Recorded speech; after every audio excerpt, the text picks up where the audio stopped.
سنين القضية ما سمعناش.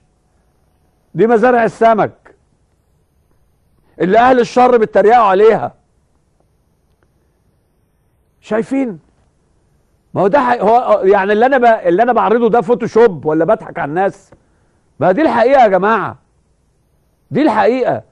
بيشوفوا الريس بيفتح مزارع غليون وشايفين السمك والجمبري ومش عارف ايه، يتريقوا اهل الشر، يتريقوا وشوية الجهلة يتريقوا، وكل ما يشوفوا انجازات يزيد غلهم وحقدهم، كل ما يشوفوا انجازات يزيد الغل والحقد.